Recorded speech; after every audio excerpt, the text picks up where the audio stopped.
Welcome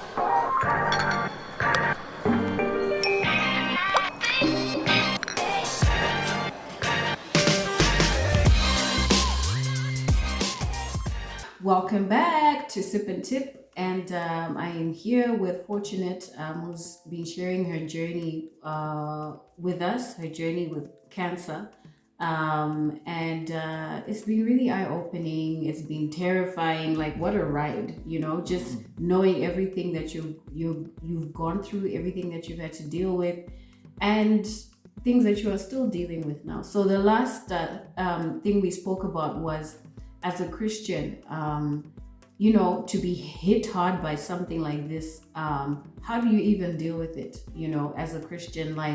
And Fortunate was getting into that. So let's continue. So as a Christian, you have faith in God, and then you find out that you actually have been hit with this hard, rock. What do you do? Well, the good thing is having a community to pray for you when you can't pray.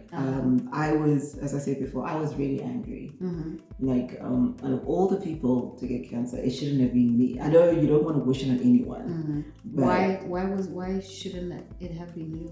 Because I had my parents to take care of, and I had my kids to take care of. In Zim, I'm the only one who can do that. So if they take me, because all your siblings are overseas. Yeah. And I, when I got the diagnosis, for me it was a death sentence because cancer stage 3. You're almost gone basically. So that's how I felt. It's not true, but that's how you feel. So I was angry. I was very angry. I was going to say bitter, but I don't think I was bitter. I was just angry. Angry with God, angry with the situation, angry with the situation, and angry with life. Because I was like, you start blaming yourself. Like, okay, what did I do wrong? Is this a punishment? What could I have done better? Could I have prevented this? Why do my kids have to suffer? My parents are going to bury me. Start going through all this. But the funny thing is, after I think it was my 4th treatment, I started accepting it. And I was like, you know what? You and me, God, we're going to beat this. I may not be able to pray, but I'll affirm. Every morning I wake up, I would affirm, even if I wasn't feeling well, even if I couldn't get out of bed. So what was your understanding? Because I can understand why you're in that situation. You would feel abandoned by God. You would feel maybe like your faith is in question. You would feel like you said, why me, and why now, and why, so how did your relationship with God, like you said you started affirming, how did you get to that point where you were like, okay, I'm not gonna blame this on God? What happened for you to get that peace? Okay, well, I wouldn't say peace. It was just a mind switch. I had to because of my kids. It was after my 4th treatment. It was a rough night, and I remember just lying there and thinking, I can't do this anymore. I basically just wanted to give up. It's such an attack on your body. Like you feel so weak. My muscles, I had muscle atrophy. My muscles weren't working anymore because of being just sedentary for so long. So my kids were now sleeping with me, because they were scared to leave me alone. So in my head, I'm just like, let me take the stress away from them, let me just die type thing. Yeah. And so I just finished throwing up, and now I'm just lying on my bed. And so throwing up was like a very regular thing. Yeah, very regular. It would usually last a week and a half after chemo. Every day, especially at night. During the day, I could throw up about 4 times. At night, it was constant. Is it the kind of throwing up where like you throw up until there's literally nothing, and now it hurts, you're like, you're just retching, yeah. For me, when I throw up like that, it's when I've eaten something bad, like bad food. And your tummy is just trying to get rid of it all. Get out. And it's like what you mentioned before about you sitting on the toilet and then you have a bucket. That's with me. If I eat the wrong thing, it's coming out anywhere where there's a hole. It's like, I want to get out. Word. That was me. So, Yeah. So I've just thrown up and I'm lying on my bed and I'm just like, God, just take my life. And I hear the little one praying. I was like, oh God, please save my mom. I need her. And I was just like, okay, gotta fight this for my kids. I was thinking I've got to, So I just had to say, you know what, you and me, God, we're gonna fight. I may still be angry at you, but we're gonna fight. So it seems like, to me, that's the point where you realized or remembered or embraced the strength that God had given you. Because of course you'd want to give up. I mean, it's exhausting. You know what I mean? I can imagine. So I guess at that point, and the Bible does say, Kuti, when we cast our burdens, he cares for us, he carries our burdens. And sometimes we don't cast our burdens. We're like holding them. We're like, this is my burden. This is what you've done to me. This is so heavy. And he's like, let go. Just let it go. And that's what it sounds like. What happened? You wanted to give up. You're like, I'm tired. I'm actually just tired. I can't do this anymore. And then he's like, okay, So I'm so glad that you went through it. You got through it. Not that you went through it, but you got through it. You got over, and you were like, you didn't give up, and you found strength in your kids, and most importantly, you found strength in God. So I'm so glad about that. So what would you say to somebody right now who finds themselves in a situation, this situation where they've been diagnosed with cancer and they're just like, oh my God, my life is over. Like, what are the words of advice you would give? How should they take it? I think the one thing that you have to do is fight. As much as it's a physical battle, it's more a mental battle. Because as I say, when I said you and me are going to fight, I found that I could get up and work at times. There were days where I could get up and work. There were days I take my kids out, even though we were in COVID, and it's a mental battle when you say to yourself, I can get through this. And you stick to your faith. And when I say faith, I don't just mean Christianity, but you also, as much as you have faith in God, you have to have faith in yourself that I can get through this. So what I would say basically is get your mind right. Get your mind right. So right now, are you still, taking medication? Are you still like, does it get to a point where it's over? Oh, that's a bit difficult. Some people don't. One of the medicines that I was taking for my chemo, it messed up my heart. So I have to take medication for my heart, like forever. Oh, wow. A pill a day. So but I'd rather that and be alive and here for my kids than, There are maintenance drugs that I had to take afterwards, but I'm off those now. I'm just on that one pill. Okay. And, but physically though, I mean, by 5 o'clock, I'm dead tired. So your body isn't as strong as it used to? No, it isn't. It will take time. I say between a year and 2. You are going to the gym, as you said before. And how are you finding that experience? Painful. I mean, gym is painful anyway. But it's I had to get physio first because, as I said, I had muscle atrophy.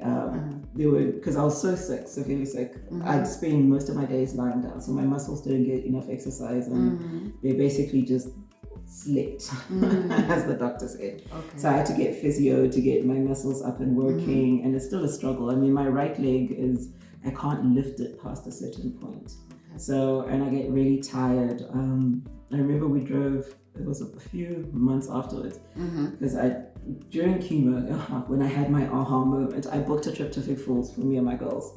So we drove all the way down, and I know I should have taken a flight. But I said to myself, I'm going to be strong. And I remember I just got there, and they're like, we're going to the pool. And I was like, yeah, I see you. And I slept.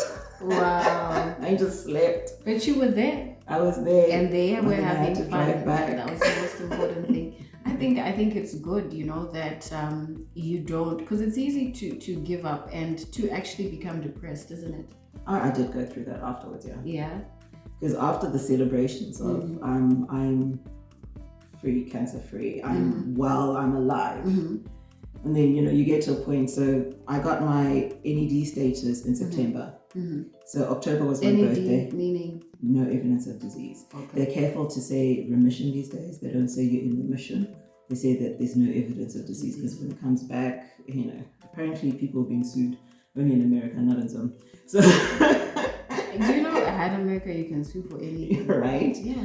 So I got it September, and then October was my birthday. I did it big, and then November we went to Vic Falls with my kids, and then come December now, I'm like, you've got Christmas, and then after Christmas it was just like, now what? Yeah. I've got nothing to plan for, and then that's when you get into your head, and it just so happens when I had my chemo, I had 4 of us, our chemo buddies, because you have to have it on that day every 3 weeks. Okay. You can't go a day later or a day earlier because it messes up the cycle. So it was the 4 of us. And out of the 4, I'm the only one without cancer. Yet there were people who were stage 2, there were stage 3 and stage 4. Oh, wow. So I started having survivor's guilt because, you keep on asking, how are you now? I'm like, oh, no, still haven't. And you're like, oh. So I went through survivor's guilt, and then I started getting frustrated because I couldn't do what I could do before, and then the weight gain that they never tell you about that happens after cancer, and I just kept on gaining weight, and you don't just gain a little, you gain and gain, and it's hard to get rid of it. So I remember I had survivor's guilt, and then in your head But you've changed your eating. Have you changed your eating? Yeah, I have. So you know for sure that it's not what you're eating, whatever. It's not what I'm definitely eating. The cancer. Yeah. I used to love potato chips. That was my one vice. Yes, I bake, but I've never had a sweet tooth. So I love the decorating. Of course, I love the baking. I love being in the kitchen generally. So. But I just, I like to create, but I love eating salty foods. So, your Lays, your Simbas, and, drive through and get your fries and all that. But I only do that, I would allow myself to do that once in a while. But now I have no desire for it. I even fizzy drinks I'll buy for the kids, but for me, it's just not on the, and no sugar. That's good. So all the cakes that you make, you don't eat them? Oh no, I have my tasters, my assistants to make it. I've had enough of cake. But that's also because you generally don't have a sweet tooth. No. Yeah. Well, everything that you're saying, is really how we should all be living, isn't it? We shouldn't be having, of course, it's you can't expect everyone to never have fizzy drinks, never have sugar, never have, but we should at least be reasonable about it. And I think it starts with, for me, for example, I know that what makes me gain a lot of weight is sugar and alcohol. I couldn't give that up. You can give alcohol. What I found that with all these things is that it's so easy. Exactly, it's so easy to get into a chain where you're just every day because it's there, and then because you're not somebody who gets drunk. It's not like I get drunk. Do you know what I mean? So you just drink. So you're like, okay, let me just have a glass. Then you just have another glass. I'm going to sleep anyway. There's no one here, And then you find that you're doing it every day. You're like, no, I can't be living like this. Is this my life? No, So you get to a point where you realize that everything in moderation. You need to actually just set the habits that you need. Okay, I am now only going to drink on weekends. Or I'm literally going to have 1 glass, a day. So you have to. It's not easy, but you have to get to when you listen to your body, and your body will always tell you. It will. Your body will always tell you. For me, my body told me because I just ballooned, And when I started making cheesecakes, sometimes people just are supportive, like family. They buy, but they don't pick it up because they just want to support. Yeah. So now you're stuck with these cheesecakes. What am I supposed to do? You just start eating them, and then I donate. I started giving it to my kids. That's a good thing. I started giving it to my kids, but then I noticed that they were, Yeah. And I was like, nope. Yeah, no. I've learned how to do that, but I'm happy that you spoke about the sugar thing because I was speaking to Richard, who is a homeopathic practitioner, and he's been talking about the lifestyle that we're supposed to have, how we're supposed to eat, and everyone always says, like you confirm, sugar is one of the main things. So for me, I have a sweet tooth. So that's something that I've had to learn. Once I started selling cakes, which is just because you are selling, it doesn't mean you need to eat. It does not mean. So I'm having to be really disciplined in that, and it's a good way for you to stop yourself, like when you have it there and you don't eat it. Self-control. So it's quite a journey, and it's better to avoid getting yourself into a position where you are putting yourself at risk. However, we know that sometimes even if you are healthy, because you don't even have a sweet tooth. Yeah. And yet. So and they don't have it's no idea something that just happened. It wasn't caused by anything in your situation. So does that make you sort of like scared? Because you said there are people in your family who did have tumors, but it didn't become serious. Do you so that means that it's not actually, cancer is not hereditary in your family? No, it's not hereditary. Well, I wouldn't say we're predisposed, because when I asked my doctor, he was like, no. I mean, what was your dad tested for? And I was like, well, it was his prostate. And I was like, okay. And then your uncle, because I had an uncle who passed away from cancer. And I was like, I don't know, I'll have to find out. And when I did the diggings, he had lung cancer, but he used to smoke. So, so the doctor was like, well, anybody else close to you? And I'm like, well, no. It's like, so it can't be hereditary. And my kids were freaking out. So I can imagine now you've basically you're making sure that your kids also have a healthy lifestyle. We do cheat days, especially on a Sunday. I mean, we're human beings. You know what I mean? Like, we're human beings. Sunday, yeah. So we do, but I think, Kayla's always been good with vegetables, even as a baby, which I'm so grateful for. Rue, on the other hand, it's a struggle. She's good with fruits, but not vegetables. So we mix and disguise, but she knows that she has to have her quota. Even in her lunchbox, she has her quota of vegetables. That's good. Well, I think, I think it's so kind and brave of you to share your story, because people go through the same things. Different people go through the same things. Like I've had a show once when I was talking about, like, even just being a virgin. You find that there's so many people who are virgins, but they don't want to talk about it. It takes a lot of bravery for a person to share their life and their experience to everyone. So I really, really appreciate whenever someone comes on the show and they're like, I'm ready to talk and I want everyone to know, and because it takes a lot of bravery to do that. And having been on radio before, I've had interviews. Sometimes you want to interview someone who's in a certain field and you're excited. Hey, come on the show. And they're like, yes.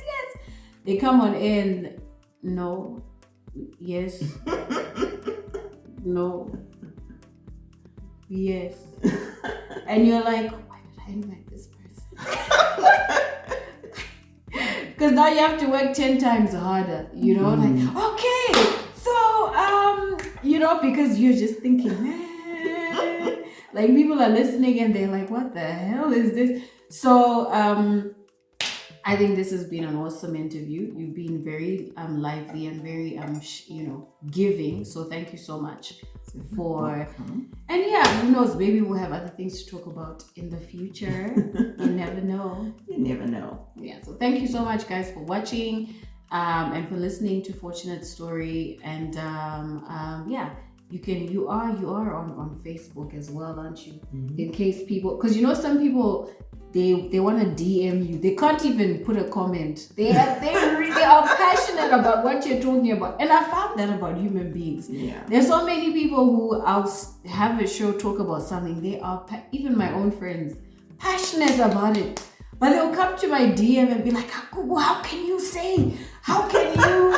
you know, but that guy, you know, so she's willing to hear you. If you want to DM her on Facebook and share your story, maybe you're going through the same thing, you know, she's there for you to talk to. So thank you so much, Fortunate. It's a pleasure. It's been good being here. I'm glad. I'm sure we'll see you again because you're always welcome. Remember to share your comments. Remember to subscribe. And thank you so much, guys, for watching. Thank you very much. I really appreciate your support. Subscribe. Bye.